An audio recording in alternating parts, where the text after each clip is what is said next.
Hello everyone, welcome to my channel. మీరు కనుక కొత్తగా నా వీడియోస్ చూస్తున్నట్టయితే సబ్స్క్రైబ్ చేసుకోవడం అస్సలు మర్చిపోవద్దు. ఫైనలీ కెనడాలో అయితే సమ్మర్ స్టార్ట్ అయిపోయింది. ఎన్ని రోజుల నుంచి వెయిట్ చేస్తున్నామో. ఇంకా పార్క్స్లో బయట ఎక్కడ చూసినా ఫుల్గా క్రౌడ్ అయితే ఉంటారు. సో ఉండే ఈ 3-4 మంత్స్ అయినా కానీ సమ్మర్ కెనడాలో చాలా కలర్ఫుల్గా, చాలా బ్యూటిఫుల్గా ఉంటుంది. ఇక్కడైతే తులిప్ ఫెస్టివల్ జరుగుతుందన్నమాట. సో దాన్ని చూడడం కోసం అయితే వచ్చేసాము. లాస్ట్ ఇయర్ నేను మిస్ అయిపోయాను ఇండియాలో ఉండడం వల్ల. బట్ ఈ ఇయర్ అయితే అస్సలు మిస్ అవ్వకూడదని చెప్పి డే 1 వచ్చేసాము. ఒక్క మంచి ఫోటో దిగుదామని చెప్పి చూస్తున్నాను, కానీ ప్రతి చోట ఆక్యుపై అయిపోయారు ఫొటోస్ దిగుతూ. నాకైతే ఎస్పెషల్లీ తులిప్స్లో పింక్ అండ్ రెడ్ చాలా బాగా ఇష్టం అనమాట. మీరు మొత్తం వీడియో చూసాక మీకే కలర్స్ నచ్చాయో పక్కాగా కమెంట్ చేసి చెప్పేసేయండి.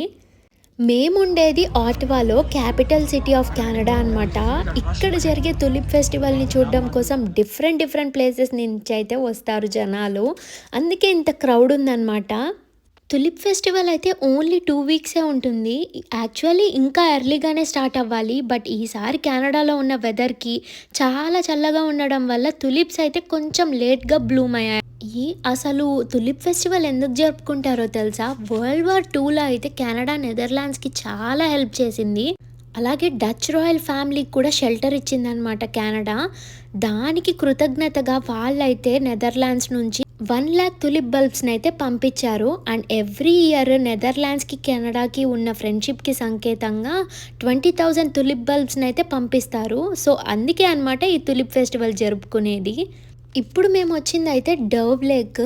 ఇక్కడైతే ప్రతి ఒక్కరు ఎవరి బోట్స్ వాళ్ళు తెచ్చేసుకొని ఆ వాటర్లో అయితే ఫుల్గా చిల్ అవుతారు కయాకింగ్ చేస్తూ. సమ్మర్లో ఇక్కడ వాళ్ళు కయాకింగ్ని చాలా బాగా ఎంజాయ్ చేస్తారు. మేము కూడా ఎప్పుడైనా ఒకసారి ట్రై చేయాలి. ఒక్క తులిప్నైనా నాకైతే కొయ్యాలనిపించింది, బట్ అస్సలు అలో చేయరనమాట.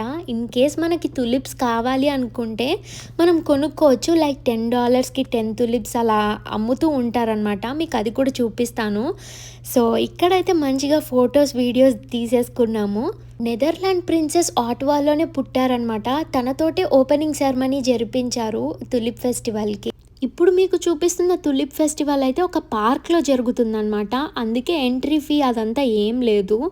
బట్ డిఫరెంట్ ప్లేసెస్లో అయితే తులిప్ ఫార్మ్స్ అలా ఉంటాయి. వాటికైతే $20 పర్ పర్సన్ అలా అయితే ఉంటుంది. అండ్ ఇంత బాగున్నాయి కదా తులిప్స్. బట్ వీటి లైఫ్ స్పాన్ చాలా తక్కువ.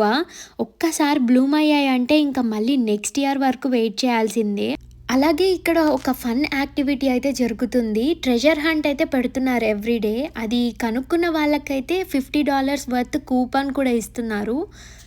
తులిప్ ఫెస్టివల్ జరుగుతున్నన్ని రోజులు మూవీస్ అయితే డిస్ప్లే చేస్తారు పార్క్లోనే. సో పిల్లలు ఫుల్గా ఎంజాయ్ చేస్తారు అక్కడ పార్క్లో మూవీస్ చూస్తూ, అలాగే ఫుడ్ తింటూ అలా ఎంజాయ్ చేస్తూ. అండ్ ఇక్కడ చూస్తున్నారు కదా, ఇవే నేను ఇందాక చెప్పింది తులిప్స్ అయితే అమ్ముతున్నారు. చాలామంది కొనుక్కుంటారు కూడా. నెక్స్ట్ వచ్చేసి నేను ఎక్కడికి వచ్చినా ఒక ఫ్రిడ్జ్ మ్యాగ్నెట్ అయితే కొనుక్కోవాలని చెప్పి ట్రై చేస్తాను. ఎందుకంటే ఫ్రిడ్జ్ మ్యాగ్నెట్స్ అలా కనిపిస్తూ ఉంటే ఒక్కసారిగా మెమరీస్ అన్నీ గుర్తొస్తాయి కదా, అందుకే అన్నమాట. సో ఇక్కడ చాలానే సొవీనియర్ షాప్స్ ఉన్నాయి. మొత్తం ఎక్స్ప్లోర్ చేస్తూ ఉన్నాను ఎక్కడెక్కడ ఏమున్నాయి అని చెప్పేసి. సో నాకైతే కొంచెం ఎక్స్పెన్సివ్గానే అనిపించాయి కొంచెము. స్టిల్ అలా వెతుకుతూ ఎక్స్ప్లోర్ చేస్తూ ఉన్నాను ఏమైనా కనిపిస్తాయా అని చెప్పేసి. అండ్ ఇక్కడ దొరికే స్టఫ్ అంతా హోలాండ్ లేదా ఆమ్స్టర్డామ్, నెదర్లాండ్స్ అక్కడి నుంచి తీసుకొచ్చి పెట్టినవి. ఈ వుడెన్ తులిప్స్ అయితే నాకు భలే నచ్చేసాయి, బట్ నేనైతే తీసుకోలేదు. అండ్ ఇక్కడ చూస్తున్నారు కదా, చాలా ఆర్ట్స్ అండ్ క్రాఫ్ట్స్ అలాంటివి కూడా, టీ షర్ట్స్, తులిప్స్ ఇవైతే చాలా స్టాకే పెట్టి అమ్ముతున్నారు.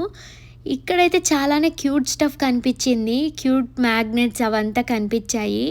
ఇంకా కన్ఫ్యూజ్ అవుతున్నాను అనమాట, ఏది తీసుకోవాలా అదా ఇదా అని చెప్పి. ఫైనల్లీ ఒకటైతే దొరికింది. అఫోర్డబుల్ రేట్లోనే దొరికింది. లైక్ $4కే వచ్చిందనమాట ఫ్రిడ్జ్ మ్యాగ్నెట్.